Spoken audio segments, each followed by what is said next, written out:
Hello and welcome to MRSI Talks ART, the latest advances of IVF. I am Dr. Angie Beltsos, founder and executive chair of the Midwest Reproductive Symposium International, MRSI. Our podcast is dedicated to experts providing single subject exploration into the advances in IVF. Thank you, Ferring Pharmaceuticals, for your continued commitment to education by sponsoring this podcast. It is my pleasure to introduce two talented and experienced doctors to our podcast. First, our guest, Dr. Rachel Weinerman. Dr. Weinerman joined University Hospitals in 2015 and has been the program director since 2021.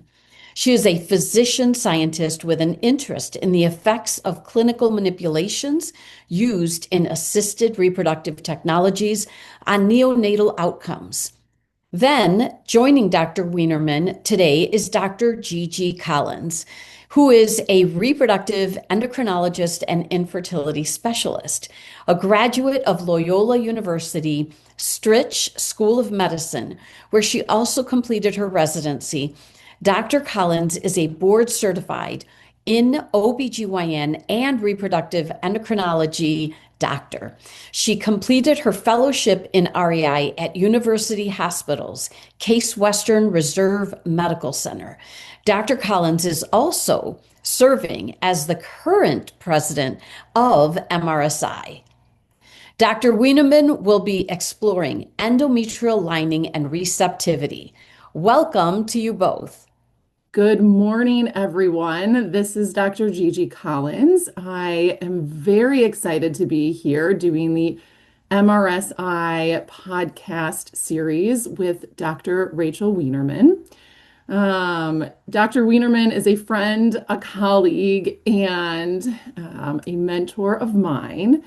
And today we are going to be discussing the thin endometrial lining, which some might say is kind of the dark horse of reproduction. We talk a lot about the ovaries, but the endometrium kind of gets ignored until we have an issue. So our objectives today are we are going to discuss the workup and treatment of thin endometrial linings. We are going to try to understand clinical success rates of the thin endometrial linings and different linings and preparations that we use.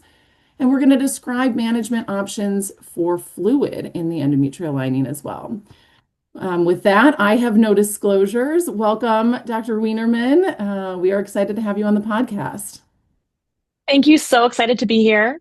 I would say former fellow, but really mostly colleague and friend, and just very excited to be talking about this with you today. And I also don't have any disclosures. Awesome.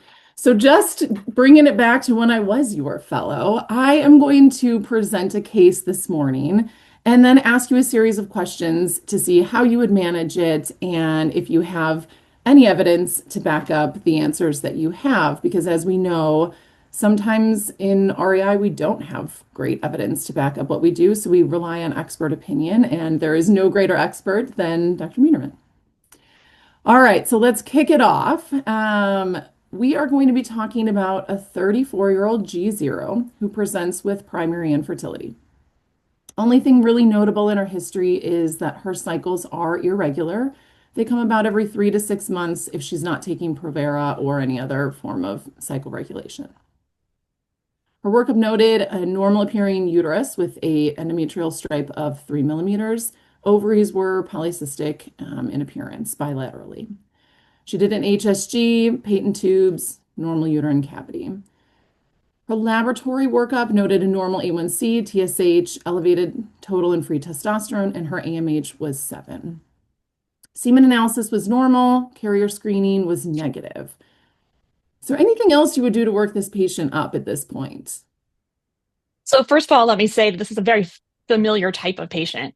And I think we probably all see patients like this, but I would say if I am concerned about her irregular periods and elevated testosterone, I might want to evaluate that a little bit more just to rule in the diagnosis of PCOS by ruling out other causes. So I might rule out congenital adrenal hyperplasia by getting a 17-hydroxyprogesterone and then probably a DHES to look at other sources of androgens.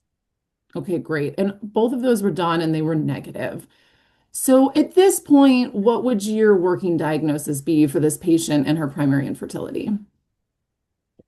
Since she does have irregular periods, elevated testosterone, and PCO appearing ovaries, and we've ruled out other sources of her androgens, then I would give her the diagnosis of polycystic ovary syndrome, which she meets because she actually meets all three of the Rotterdam criteria that we utilize, which are the oligomenorrhea, the elevated testosterone or signs of elevated testosterone, and then the PCO ovaries, which depending on your ultrasound definition, could be either more than 12 or 25 follicles per ovary. Okay, great. And so what would you talk to this patient about initial management? What are you thinking? So for me, she has a diagnosis of polycystic ovary syndrome. Everything else has been normal. She is not ovulating. So what we would need to do to help her conceive is get her to ovulate. So I would recommend letrozole with timed intercourse as the first line treatment for her. And we know that letrozole has been shown to be more effective than Clomid in these patients in a randomized controlled trial, which is called the PPCOS2 trial. Okay, great. And when you do these types of cycles, Rachel, do you monitor those patients or do you just say, here's letrozole? Do you check a day 21 progesterone? How do you manage those cycles? So I actually have a more conservative, I would say, approach. Actually, for a type of patient like this, I might not even get a semen analysis or an HSG right away. If really, there's irregular periods seems to be the main source of the difficulty conceiving. I typically give them letrozole without monitoring for 3 or maybe even 6 months, depending on the patient's age. I do get a day 21 progesterone level to ensure that they've ovulated. But other than that, I typically do not do monitoring. Okay, got it. And when you choose a dose of letrozole, how do you know what dose to start with? Excellent question. I would say when I first started in my career, I really tried to mimic my rules for how I used to do clomiphene citrate and give the lowest dose to start and then titrate up if I needed to. So the lowest dose is 2.5 milligrams and then go up to 5 milligrams or even 7.5 milligrams. I think some patients do respond to the 2.5 milligrams, especially if their BMI is normal. However, if the BMI is higher, I typically start at 5 milligrams because I've had a lot more success with those patients instead of having to have that frustrating month of not responding to the 2.5. Fair enough. Do you ever find, when you meet these patients, do you find that maybe it's beneficial to walk the patients through all of the testing options and say, if we are working you up for fertility in general, these are all of the tests we would do. But in this clinical situation or scenario, it doesn't seem you have to do all of those. But forewarning, lightning can strike twice, and it could, right now, we are just thinking your issue is oligomenorrhea, and we need to get you to ovulate to conceive. But as we all know, as you start progressing through fertility treatments, that changes. And so I think some patients actually want all of that information up front so they know, okay, the sperm is, they know all of the other pieces. And then I think other patients are more reticent to that. So do you find, because I tend to do this now, but it was a change in how I practice, as you learn that sometimes getting all of that information, well, it is maybe helpful for some patients. That's an excellent point, and I think that my practice has evolved too. I think that when we started, and Gigi was our fellow at Case Western, so we have a patient population there, a lot of whom did not have insurance coverage for even for treatment, sometimes even testing. A lot of people are very hesitant to do anything that's not absolutely needed. And I think for that patient population, having the mindset, yes, we can actually help you without making you pay for all of these expensive testing can actually be really helpful. But then you have another set of patients who are the opposite, right? They want all the information as soon as they can get it. And the more information they get, the more helpful they feel it is for them. And they don't want to do anything until they know everything. So I think there are a lot of patients like that. And I think it's very important at that initial visit to assess what's going to be most helpful for that patient and give them those options. So I agree. Some patients do want the testing, and I definitely offer it. But I just want to make treatment as accessible as possible. So for some people, that might mean foregoing the HSG or the semen analysis and allowing them treatment in order to conceive without spending the money that they may not have. Yeah. And I think that's reasonable. And I do the same thing. I just let them know, hey, we don't know if your tubes are open, and you may go through this for a couple months and ultimately find that out. So if that is stressful to you, maybe it is worth the money if it's in a non-mandated state. Okay, so your patient does this. She does 3 cycles, timed intercourse. She's ovulating. We know that this is working from a medication standpoint and an ovulatory standpoint, but she's still not successful. And she now comes back to you and says, I want to be more aggressive. What would your next steps be at that point? Fortunately, in this case, we've already done the semen analysis and the HSG. So we know that her fallopian tubes are patent, and we know that the semen count is adequate. Sorry, the sperm count is adequate. So in that case, I would offer her intrauterine insemination combined with the letrozole as the next step. And then this gets to the question of monitoring. She can tell me, if she uses ovulation predictor kits and they're working for her. But I would say for a lot of our patients with polycystic ovary syndrome who may have baseline elevated LH, those kits might not be accurate. So I think in this situation, a patient of this diagnosis and type most likely is going to do monitoring with her IUI cycles. Yeah, I think it's also helpful to do the monitoring because a lot of times these patients don't respond. Now, she responded to the dose because she did timed intercourse, but let's just say you didn't. I think it's really frustrating for patients when, you wait for the day 21 progesterone is negative and then you're just trying to evaluate. It's just loss in time for a lot of patients. So I think that's, at this point, it's nice to add that in for these patients. Okay, so she comes in, yay, she has a single dominant follicle. Thank heavens you didn't overshoot. But also her endometrium was only 4 millimeters on the day that you triggered her. Talk to me a little bit about, are you talking to her about her thin lining? Are we canceling because of her thin lining? Why does she have a thin lining? What are your thoughts there? That's a great question. And I think that sometimes with one cycle, we don't really know if this is the patient's baseline or if this is just maybe the follicle developed too quickly for the lining. But I think it is interesting to note that when she came in for her baseline scan, you mentioned that her lining was only 3 millimeters. Now she's not ovulating. So you don't know where she was in the cycle, how much estrogen she had been exposed to at that point. But with letrozole, sometimes patients do get thin linings just because the estrogen level is so low. So for some people, that's not enough to get their lining thicker. Now, the question of cancellation is interesting. I think we've discussed this in my practice for many years. And the question is always, okay, what is the cost benefit for the patient of moving ahead versus canceling when you see a thin lining? This came up a lot when we did, or it still does, when we do a lot of clomiphene citrate IUIs, where we know that this effect of the clomiphene, because it's a selective estrogen receptor modulator, can have a negative effect on the endometrium and cause it to be thin.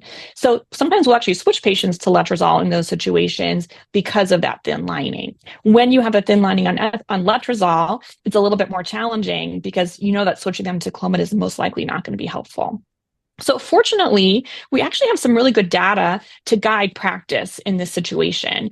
And specifically, there was a recent publication that looked at the AMIGOS trial. Now, the AMIGOS trial was a randomized controlled trial, multi-center through the Reproductive Medicine Network that randomized patients to either clomiphene citrate IUI, letrozole IUI, or gonadotropin IUI for unexplained infertility. And what the study that looked at the secondary analysis was published in Fertility and Sterility, and it looked at the success rates in each group based on endometrial thickness on the day of trigger.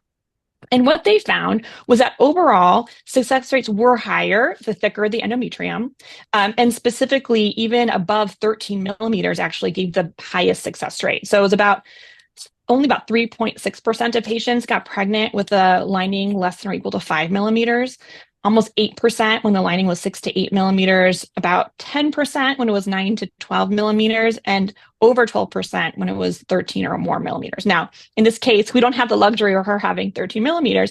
And so, but what's interesting is that when they did the statistical analysis, they actually couldn't separate whether the lining was what led to the difference in success or the treatment itself. Because in that study, FSA, or they actually were doing Menopur. So gonadotropin IUI was more effective than clomiphene citrate or letrozole. And so it's very challenging statistically to say, okay, was it the lining or was it the treatment that caused these higher success in certain cycles? So they actually concluded from that study that it probably was not worth canceling for any thin lining because you still had appreciable success rates, and IUI never has that high a success rate. So you still had some success regardless of the lining. And specifically in letrozole, actually, the lining had less of an impact than it seemed to have in the clomid or gonadotropin cycles. Again, none of them reaching statistical significance.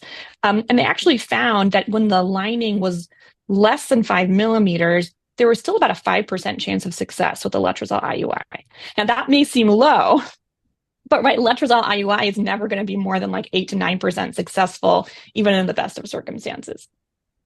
Now, do you and ever again, this is all for unexplained infertility. Right. Yes. Now, do you ever add any estrogen in the second half of the cycle? Do you ever try to compensate that way? Or do you just say, let's just see what happens? That's a great question. I'm not a big fan of adding estrogen into a letrozole cycle because I never know exactly when that estrogen is not going to have a negative impact, right? Because the whole idea of letrozole is that we're reducing aromatase, we're lowering estradiol levels. And then when you add back estrogen, you're going to counteract the effects of the letrozole. So if you add it back too early, then you're going to prevent the patient from continuing to have their follicle grow.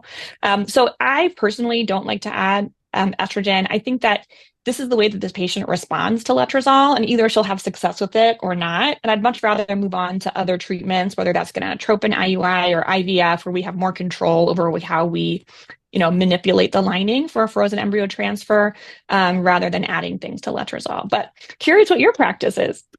Yeah, I agree with you. I wouldn't do it in the initial phase, but potentially in the luteal phase, just because it's not going to hurt, right? So whether or not it helps, I don't know, because we're not usually monitoring lining at that point anyway, but it's inexpensive and at that point probably wouldn't hurt. So just a thought. Okay, so she doesn't get pregnant. We do this a few more times. Every single time her lining is not breaking 4 millimeters. So what are her other options? At this point, it's not just a one-off, cycle, or maybe it's dependent on whoever was the person doing the ultrasound, right? Because that can sometimes, we all know, change how we read these ultrasounds. So what else would you be talking to her about at that point? So it's interesting. I've tried various things over the years. I've had many patients in this situation. I've tried putting them on estrogen therapy for like 3 or 4 months at a time, just to see if maybe that will help sensitize the endometrium to estrogen. Maybe that will help increase the success. And typically, I've not had success with that route. I think if this is the way their lining is on letrozole, this is the way their lining is going to be on letrozole. And so I would offer her gonadotropin IUI. We do know that tends to have a thicker lining because you are increasing the estrogen. And unlike letrozole, you're not decreasing the estrogen. Unlike clomiphene citrate, you're not having a negative impact on the estrogen receptor. However, risks of multiples are unacceptably high in gonadotropin IUI cycles. So I really try to avoid doing them unless the patient really understands what those risks are and thinks that IVF is not an option for them. Either for cost reasons, ethical reasons, or they're just not psychologically ready. But I would recommend IVF for this patient. I mean, she's done, all the things that we would say leading up to it. She's done letrozole time to intercourse. She's done IUI cycles. And in the absence of wanting to increase her risk of multiples with a gonadotropin IUI, I would say IVF would be her best option. Okay. Yeah, and she agreed with that statement. So she underwent IVF, did an antagonist protocol. We got 18 eggs, 14 mature. We froze 8 good quality blasts. She did elect to do PGT, and 5 of them were euploid. Okay. Now we're at the frozen embryo transfer part of this. How would you prepare her for her endometrial or for her embryo transfer? So I always have this question with patients when the lining is thin, and I know that the lining is thin going into their cycle. But typically I say I always want to see what a patient does by supplementing estrogen. So for this type of patient, I would start with a standard programmed frozen embryo transfer cycle where we give estrogen replacement. We use 6 milligrams of oral estrogen in my practice. Sometimes I'll use patches, if they're not responding. And we'll also use vaginal estrogen, vaginal estradiol, added at the lining check if the oral estrogen is not sufficient. So that's what I would do. I would do a programmed cycle with oral estradiol. And then when she comes in for the lining check, if I'm not happy with her lining, I would add some vaginal estrogen. And if you're not happy with her lining, you would then also add in patches, or would you transition out one of the oral or vaginal? So if I was not happy with her lining after many days of estrogen and both oral and vaginal, and I would give her more time, so like typically we have them come in for a lining check after 12 or 13 days of estradiol. I would consider extending that even for another week to see if maybe longer duration would thicken the lining. But if it really doesn't get to a point that I'm happy with, at that point, I would cancel the transfer. I would say, okay, we know how thick you got with, a program cycle. Let's think about other options. Okay. Would you ever add in IM estrogen? And when you canceled, well, we'll start with that question and then I'll keep probing you. I actually do not use IM estrogen in my practice, but I'm curious if you do. I do. And I honestly find that for some of the more refractory patients, it works incredibly well. And I think it's just another tool to put in our tool belt. Patients usually don't mind it. It's not an oil, right? So that IM shot isn't as painful for them. So I've had some good luck. So I would give it a whirl if you're willing. All right, maybe something to add to my practice. There you But go. also just to say, what is our baseline idea of what a correct thickness is, right? What are we looking for on that very first transfer? So some of it is going to be based on, how thick has a patient's lining ever gotten? How did they do during their stimulation? Did they get thicker than 4 millimeters with injectables? But on an objective level, I really would like to see, in an ideal world, 7 millimeters as my cutoff. I used to use 8 millimeters as a cutoff, but there's been some good data, and I'll be happy to share some of the studies that there are good success rates even with 7 millimeters. So that is my ideal cutoff. So if there was, I was not going to necessarily go with what she can do, but what I would like to see, I would say that my minimum that I'm looking for is 7 millimeters. Okay. And are you mostly focused on the thickness, or are you focused on thickness and how the lining appears? And if you had to pick, which one would be, quote, more important to you? So it is very important that the structure of the lining reflect what we call a trilaminar or 3-layer pattern. And honestly, that's more important to me than the thickness. So a thick lining without a trilaminar pattern, I will cancel unless there's something that I know that was maybe technically challenging for the ultrasound. But I need to see that trilaminar lining before I'm going to approve that patient for transfer. But the thickness there's some flexibility with that. And we can talk about some other cases, but I think in general, the structure of the endometrial lining matters more. Yeah, no, agreed. And I think kind of what you're alluding to is, in an ideal world, a patient would get greater than 7 millimeters. In an okay world, they would get 7 millimeters. But in real life, we have to find what that patient's personal best, lining is. And going back to kind of what we talked about at the beginning, this is where I think monitoring some of those cycles, it's nice because it just gives you more data points to say, hey, you've now tried letrozole, so we know that that's not going to be a great transfer cycle for you. And we know what your lining looks like during the IUI cycles with letrozole, which would be, similar to how we would do a potential modified natural FET, right? So you can go back and refer to that. So that's where I think having more of those data points initially is also potentially helpful.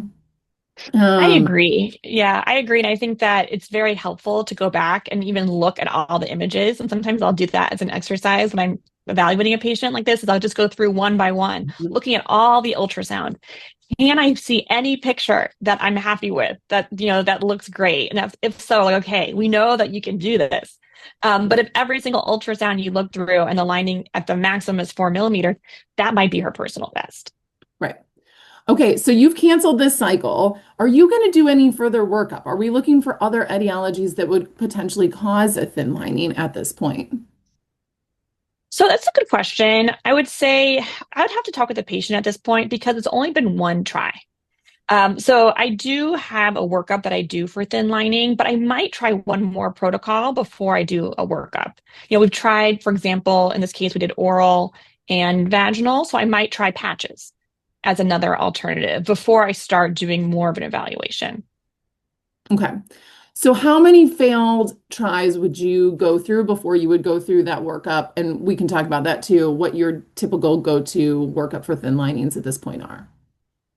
So I would give at least 2 tries personally to see, because I think that it's helpful for us to understand what is the patient's personal best when we do estrogen replacement cycles.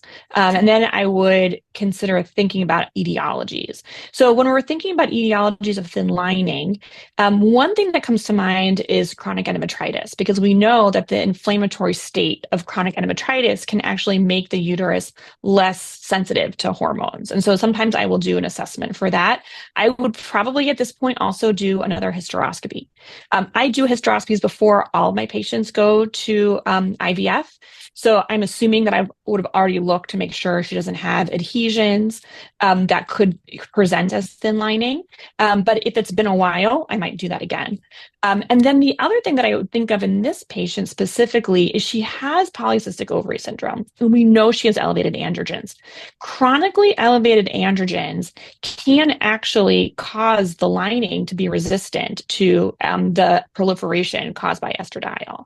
So for her, we may think about whether lowering the androgens could be beneficial. So typically, this patient would not be a candidate for metformin, based on the data that we know from some studies. And originally it was the PPCOS1 trial that demonstrated to us that for PCOS patients, adding metformin did not help. Adding metformin to Clomid did not help improve live birth rate. But for a patient like this, even though she doesn't have pre-diabetes, or as far as we know, glucose intolerance, adding metformin and lowering their androgen level could actually have an impact on her lining if we do that for an extended period of time. And then we already ruled out congenital adrenal hyperplasia for her with the 21-hydroxylase test. And we also we did a 21-hydroxyprogesterone, and we also checked her DHEAS level. But there could be more subtle forms of congenital adrenal hyperplasia that would cause an elevated progesterone in the follicular phase. And we also know that high progesterone can impact an ability of the lining to respond to estrogen. So sometimes I'll also check a follicular phase progesterone level if we haven't already, to rule that out as a possible etiology.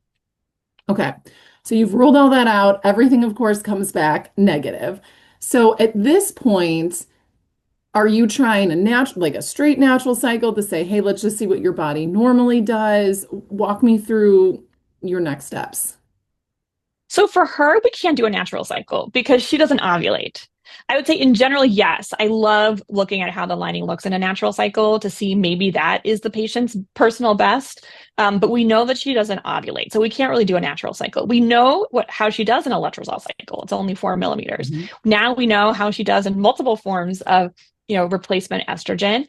So what I would do next would be a gonadotropin stimulated transfer. So in that situation, now she has a very high AMH, it is a robust responder. So I would start just with 75 of recombinant FSH, and I would try to get her to develop a lining that way. Now, part of that is looking at how she responded during her fresh stimulation. Because if she only ever got to 4 millimeters in her fresh stimulation, then she's probably not going to do better than that. However, in my experience, most of these patients do a little bit better in their fresh stimulation than they're doing in a letrozole cycle or in a programmed FET. So let's say she's 4 millimeters in her letrozole cycles, and her program cycles, maybe she's 4.5 or 5 millimeters on her fresh stimulation. Now that's her personal best, and I could try to mimic that by doing a gonadotropin stimulated frozen embryo transfer. If her personal best was with the program cycle, would you go back to the program best at this point or to the program cycle? Yes, I have transferred at 4 millimeters for patients for whom that is their personal best. Okay, got it. So let's say you are teed up, you're like, hey, this is going to be the cycle, and you get to the point of doing the lining check, and you're like, I know it's not going to be super thick, but we know this is going to be the best you're going to get, and now there's fluid. Yes. Yes. Not the day that we are all hoping for. That was definitely the ending we were all hoping for. So now what? Now what do we talk about? What are you thinking? So for patients that have thin lining, when they are exposed to excess exogenous estradiol, it's not uncommon that they will develop fluid. So for somebody who's developing fluid with all of that estradiol, I might actually dial it back and give them a lower dose, because sometimes that's when I would actually do patches, because it has a more steady absorption. It doesn't have sort of the highs and lows of an oral estradiol or vaginal estradiol. So sometimes that can help with the fluid. But then I also want to think about other etiologies. Like we mentioned, a hysteroscopy or testing for chronic endometritis could be helpful, because sometimes chronic endometritis does present as fluid. And at this point, I'd also really want to be thinking about the fallopian tubes. Fortunately, she did her HSG in the beginning. We didn't see any evidence of hydrosalpinx, but sometimes patients come to us without a tubal assessment, right? They've gone to IVF straight for some other reason, and we don't necessarily know for sure they don't have a hydrosalpinx. And so sometimes that hydrosalpinx can present as fluid just from the buildup in the fallopian tube. So I would check that if it hadn't been checked before. Now, this patient also had never had any prior pregnancies or any prior surgeries that I'm aware of. But we do know that isthmus seals and C-section scars can cause fluids. That's also something that I would be assessing at this time. Great. Yep, agreed. Do you ever look into, not necessarily the fluid side of things, we're going to pull that off. That was a one-off. We ruled her out for all the things you talked about. Going back to the thin lining, do you ever look at other experimental options that are out there? I mean, there's always something. So things like Viagra, pentoxifylline, vitamin E, aspirin, GCSF, PRP, any of those things that are out there. Talk to me a little bit about whether or not you would entertain those, or the pros, cons, what your thoughts are. So the answer is yes. I think all of us have thought about adding some of these adjuncts at various points. And I think that some of them have some evidence basis to them. Some of them, there are emerging medical evidence to back them up. And some of it, we have to be a little bit creative about what has a rational basis, even if we don't necessarily have a solid evidence base for.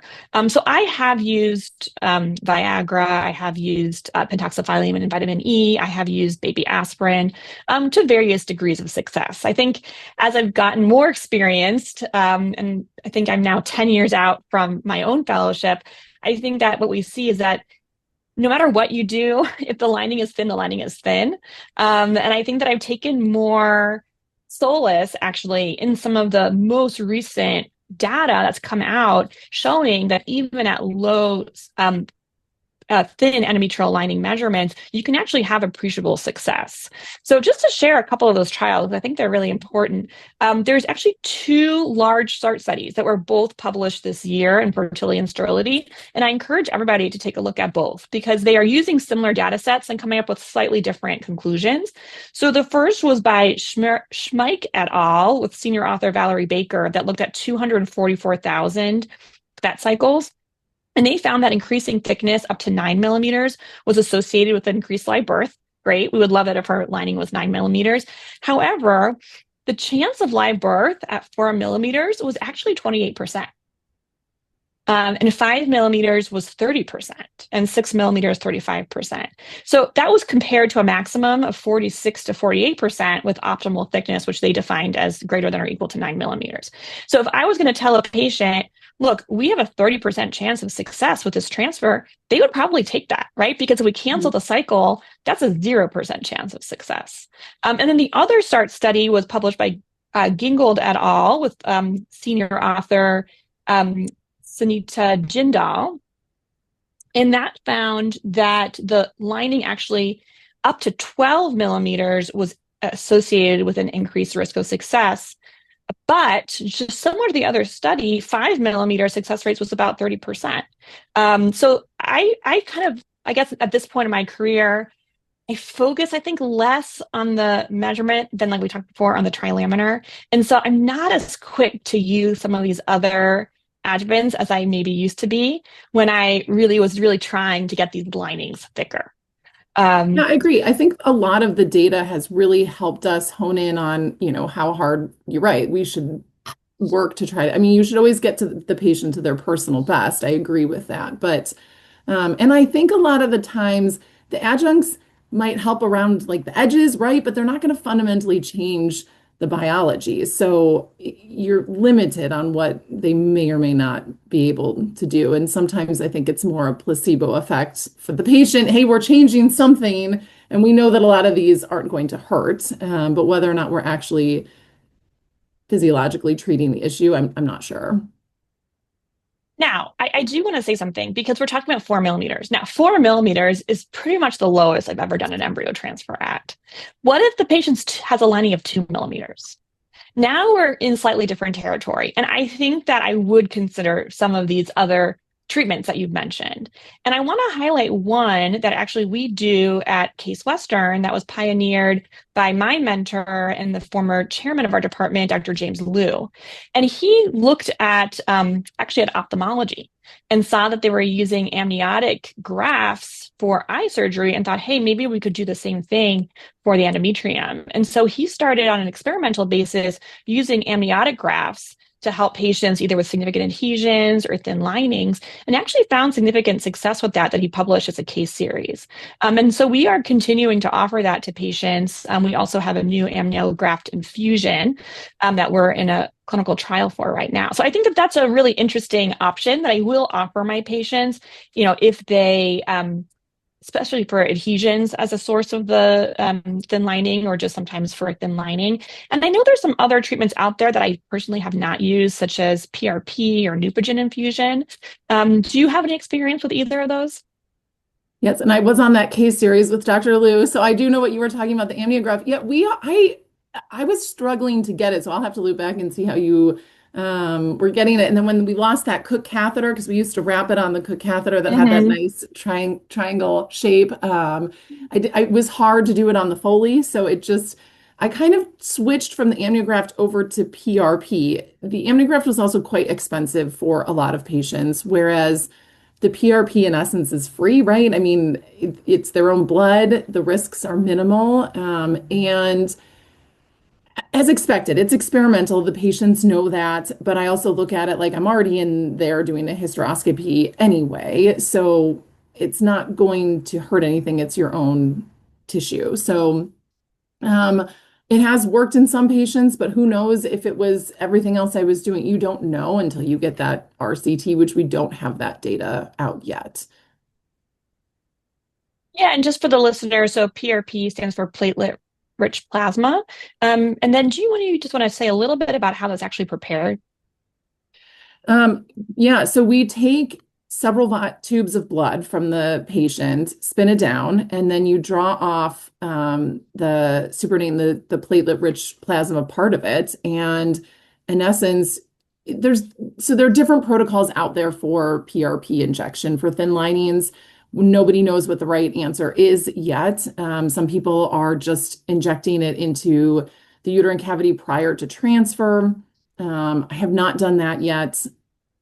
Some people are injecting it subendometrial at the time of hysteroscopy, which is what I have done, more so for patients also with adhesive disease, because the thought process being it would help with healing as you're trying to get them to heal before they rescar potentially. So that's more where I have looked at it than just the hardcore thin lining with no etiology. But it definitely is something to think about. Again, though, it gets back to why are you having a thin lining? So if it has nothing to do with that, putting the PRP in there is not going to be beneficial. So I think we're learning. I think I always tell patients in 10 years, I might look back and say, what the heck was I thinking? That was the craziest idea. Or we might say, we're doing it for everyone. A little bit kind of like the ERA, right? But Unlike the Yeah. ERA, it's less expensive and less invasive, and that's a whole nother discussion. Actually, I'm glad you brought up the ERA. So the ERA, or endometrial receptivity array, was a very popular test. I don't know, however many years ago, to say the patient receptive to our program cycle before doing a transfer. And we have, I think, when we were kind of more using ERA before randomized controlled data demonstrated that it was not effective for increasing live birth in first transfer for patients, we were actually offering patients with thin linings an ERA. And then that would make us feel more confident about transferring, if with this mock cycle, the lining was only, say, 4 to 5 millimeters, but it was still receptive. But I don't know that we have any data to say that ERA is helpful in that context. And we've essentially stopped doing ERAs because of that other randomized controlled trial data. So I haven't offered this to a patient recently, but that is something that we used to do. Got it. And just because we're on the topic, so why not? And we're talking about the endometrium.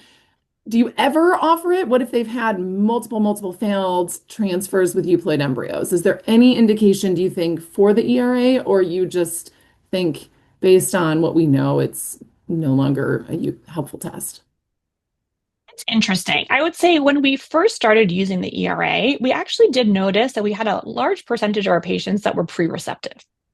And so we actually ended up changing our progesterone start time. We used to have them start progesterone in the evening. We changed it to starting in the morning for everybody. And at that point, we started to see fewer pre-receptive ERAs. And now that's a practice change that everybody does in our practice, right? Everybody is now taking their progesterone essentially 12 hours earlier. But we don't use the ERA anymore. So I think that the ERA actually in our practice was helpful in the sense that I think that it changed our progesterone administration for everybody. And I think overall our success rates went up. So I don't know that the ERA has no role. I think that the way that it's utilized in clinical practice to try to individualize embryo transfer was not shown to be effective. But for a specific patient in this situation, I think you could offer it with the caveat that we don't know whether having this test demonstrating receptive endometrium actually makes a difference for your specific transfer success rates. Yeah, and I think another key point in this case slash every case is how many embryos do they have? Are they ever going to make more embryos, right? Like, what is the long-term plan? Because sometimes I tell patients what you're going to do 5 steps down the line impacts what we do today, right? So if you have one embryo, you might not be willing to transfer into this thin lining, what are your other options, right? So if you can only get them to a certain lining, they have to decide, do they want to use their uterus, or I don't know. Would you ever offer a gestational carrier in that situation? Or would you say that's just not enough based on all of the studies that you just presented? It's worth trying in their own uterus. That's a great question. I think in this case, it's a little bit more straightforward. I think you told me she had 5 euploid blasts. Mm-hmm. I think, and she's 34, so she can make more if she needs to. So I think for her, I would definitely encourage her to transfer to her own uterus. Because like we said before, based on the studies from those 2 START studies that I showed you, there's actually another study from Human Reproduction that was published in 2025 with first author Genovese and senior author Selly, which was a multi-center cohort of over 30,000 cycles that were all euploid FETs. And they actually found similarly that linings less than 7 were less likely to be successful, but that the lining itself was not enough of a predictor of success to recommend cycle cancellation at any endometrial thickness. So I would try to reassure her that her success rates are still relatively high with her own uterus. But if we're not getting success, I would move on to a carrier if she had reached the point where she's like, I can't do this anymore. Now, the harder situation is a patient that doesn't have many embryos. You gave, again, like, thank you for giving me a relatively easier case, but what if she's 43 and she went through 5 retrievals to get 1 euploid embryo? Now what? So I think that's a case that is a little bit more challenging. And I think it would be a conversation with the patient. Look, this is what we see. 30% chance of success with the lining. Is that enough for you? And I do think that if the lining really can't get to an optimal thickness and there really is only 1 embryo, I can't say I've ever done a carrier in that situation, but I would consider it. For your patient, at what point, let's say she has 5 embryos and she says, Dr. Moonman, I do not have the money to do another retrieval cycle. Like these are our 5 embryos, that's it. After how many transfers would you bring it up? Would you suggest it? Would you recommend it? I think obviously I would be hopeful that the first 2 transfers would be successful. I think that would be my minimum. I think we have good data to say that after 3 transfers, most people will get pregnant successfully with a euploid embryo, and her embryos are euploid. So I would say, in my opinion, I would ideally like to give her 3 tries. Now, that would, in her case, reserve 2 embryos for a carrier. Now, here's the thing. If she can't afford another retrieval, she probably can't afford a carrier either. Which is unfortunately challenging. But I typically, if I am going to use a carrier, I like to reserve 2 euploid embryos, because we know that even in the best case scenario, success rates with a carrier too are not going to be higher than 50 to 60%. Yeah, no, I think those are all great points. It's definitely a tough situation. And I think this is where a lot of times I say, look, there aren't great data. And sometimes this is one of those situations where we just learn as we go. And sometimes we just have to try and see what works best for that patient. And it almost becomes, you're on the same team, right? So we're on a team here. We're both have the same end goal. There's no data to tell me this is the best protocol. It's going to be patient dependent. You're a human, right? And humans do different things. And frankly, they do different things with the same exact protocol. So we can only control what we can control. And you just, like we've talked about, you just try to get them to what their best chance is. I'm so curious what happens to this patient. My last protocol that I was trying was the FSH stimulated FET. Okay, so what happens? She got pregnant. We'll give it to you. 4 millimeters, FSH stimulated FET for the win. For the win. Absolutely. Absolutely. Is there anything else that you can think of in, kind of like we talked about at the beginning, right? So anything else in your workup, that we didn't talk about that you think is important to address?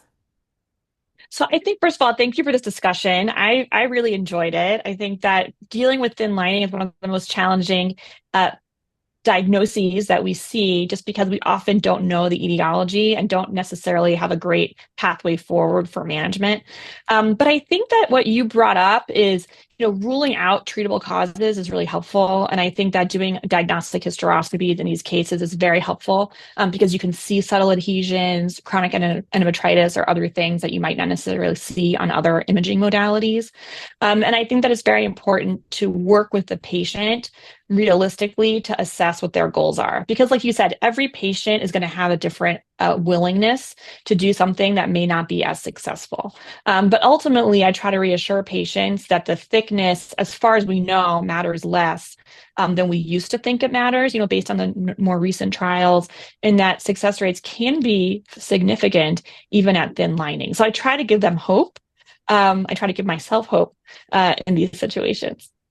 Yeah, and I think that's all you can do. So it sounds like you're saying step 1, when you find a thin lining, is work it up. So rule out any treatable causes. Step 2 would be look at the different treatment protocols and figure out what that patient's personal best lining is. Try different types of program cycles, right? So programmed, natural, stimulated, kind of work the gamut to figure out what is going to be your ideal. And then depending on how many embryos you have, or if you transfer and it doesn't work, then you would start considering some of the more experimental options that are out there. Is that kind of a fair assessment of what you would do?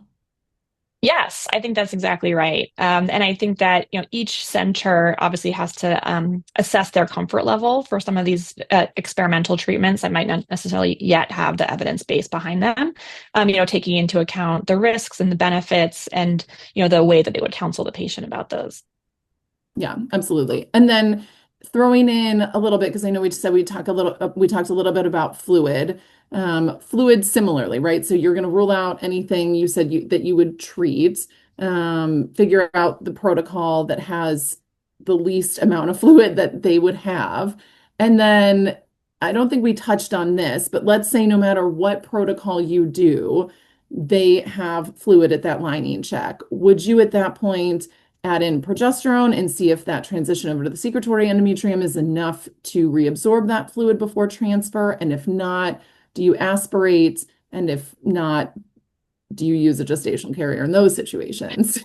Okay, so good question. So first of all, I think we touched on this, but ideally, if I've ruled out all causes of fluid in the lining, I like to use the most natural protocol possible, because I do think in a lot of situations, it's the excess estrogen that's causing the fluid to accumulate. So if the patient does ovulate on her own, I would probably do a natural cycle, if not a letrozole cycle, or even an FSH stimulated cycle rather than a program cycle in that situation. And then yes, if after repeated cycles, we're still seeing fluid, I would start the progesterone and then have the patient get another ultrasound after the progesterone has started to see if that fluid has resorbed or resolved. Now that we have the progesterone effect on the uterine lining, which can counteract some of that, estrogen-induced fluid potentially. It's been rare, but on the situation where the fluid is still there, despite the progesterone, and there's really nothing else that we've done, and the patient really wants an attempt at transfer, I have aspirated the fluid the day of the transfer, and then taking the fluid out and putting the embryo in. And I will add with success, not obviously not every time, but I have had success in those cycles.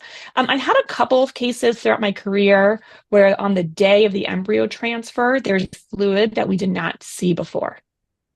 So, everything looks great on the lining check.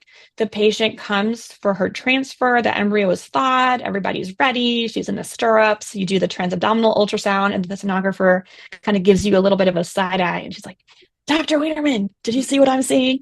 And in that situation, I've had to tell the patient, look, we see fluid on the lining. The embryo's already thawed. The lining otherwise looked great. I'm going to take the fluid out and put the embryo in, as long as the patient is okay with that. And despite my feeling uncomfortable the first time that happened to me, actually most cases, I would say the success rates are just as I would expect. Would you ever think to mandate scanning prior to embryo thaw or the day prior or anything like that? Or it doesn't happen enough that you think it warrants a clinical change? I don't think it warrants a clinical change. I think that it's in my experience, it's few and far between. And I think it's already enough of a hassle for the patients to do all the lining checks that they do and come for all the blood work that they do. So I personally don't think that it's warranted.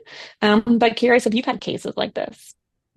Gosh, not recently, but I do know what you're talking about. And part of me wonders too, if it's a different, obviously I don't know, but if it's a different physiologic process, the person who just every time they come in for their lining check has a puddle of fluid in their uterus versus someone who's never had any fluid, and then maybe is it just a little mucus? Did it come, I feel like that is probably a clinically very different patient than the person who earlier on you've noted copious amounts of fluid. I don't know. Yeah, it's a great point. So awesome. Well, you had success here. You have success in lots of your patients. It is always wonderful hearing how you think and how you work patients up, especially in difficult situations such as the thin endometrium, fluid in the lining. Anything else that you would like to say before we close? Well, I will just say I really enjoyed this conversation. And Gigi, I think you can give yourself a little credit too. If memory holds correct, I think you did your thesis research on endometrium. So it's been great to hear your clinical practice too. And I really enjoyed the conversation. Oh, I always love talking with you, Rachel. I hope you have a great day. Thank you again for doing the MRSI podcast. I'm looking forward to hearing you speak at the MRSI board review course. Rachel gives amazing lectures during that. And then seeing you at the Midwest Reproductive Symposium International in July. I'm excited that I will be the president, and it's going to be a great conference. We have a lot of wonderful speakers, a lot of education, and it's a great opportunity to have discussions like this with colleagues. So proud of you. I'm so excited for your presidency. Thank you. Have a great day. Bye. Bye. As expected, that was so enlightening. Thank you both, Dr. Weinerman and Dr. Collins. If you want to hear more, From Dr. Weinerman and Dr. Collins, join us at the 2026 MRSI in Full Bloom Annual Conference, July 26th through the 29th, 2026 at the Drake in Chicago. Our vision is to bring the world more babies by being a beacon of change, inspiring curiosity, pushing boundaries, advancing science, and uniting minds.